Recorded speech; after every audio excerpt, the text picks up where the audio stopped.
Hi, I'm Aytunç İlhan and this is my digital design term project, EE102. So I'm going to explain how this project works and what are the specifics of it.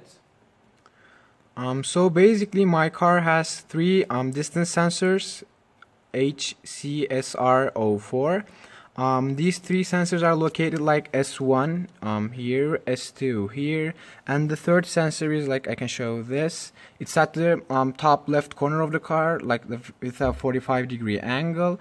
And I have two DC motors. These DC motors allow the car to like move forward and to move dexterously shifting, to move rightward. The car actually moves only rightward while shifting. So here you can see my two DC motors. Like this one is for dexterally shifting and this one is for linearly moving. These are my three sensors. Sensor 1 at the bottom, like you can assume that this is at the bottom of the car, and sensor 2 is at like on the top of the sensor 1, and this one is at the left of the corner of the car with a 45-degree angle. So the main purpose of this car is to travel without colliding any objects.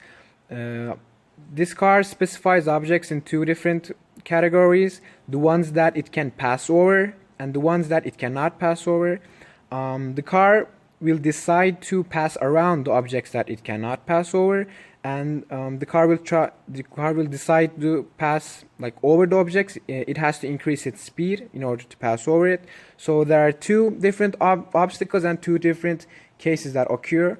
The car could pass over the object with increasing its speed, or the car can pass around the object because it cannot pass over it and it's high.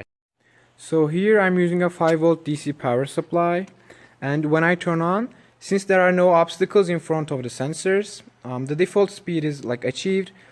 The motor 1 acts like it's traveling in normal speed, and whenever there is an obstacle that the car can pass over, so the speed of the motor 1 increases.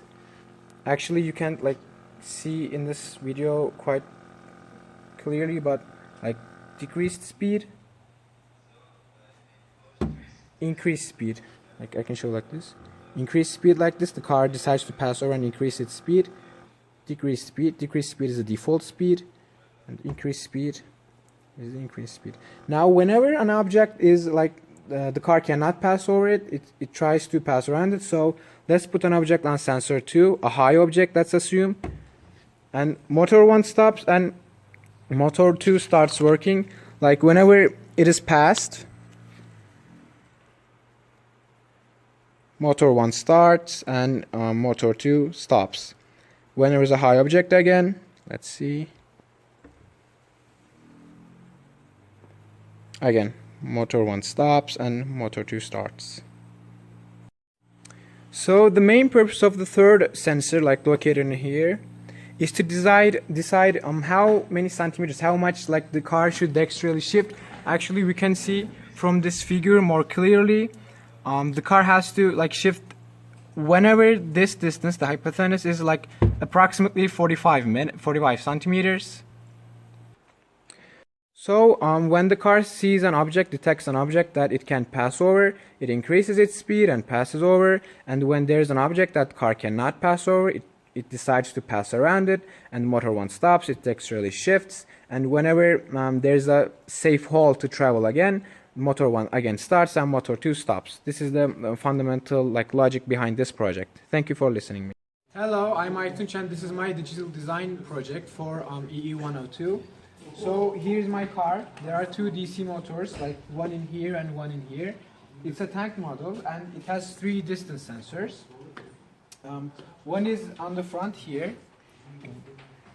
This sensor detects the obstacles that are short that car can pass, and these two, and this design does not provide all of things that I have proposed in my in my project, but it does the phase 1 step.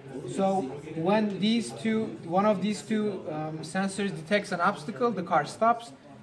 If none of them detects anything, the car goes in its default speed. If the one at the front detects something, the car wants to pass over it and it increases its speed. So let's look at the demonstration.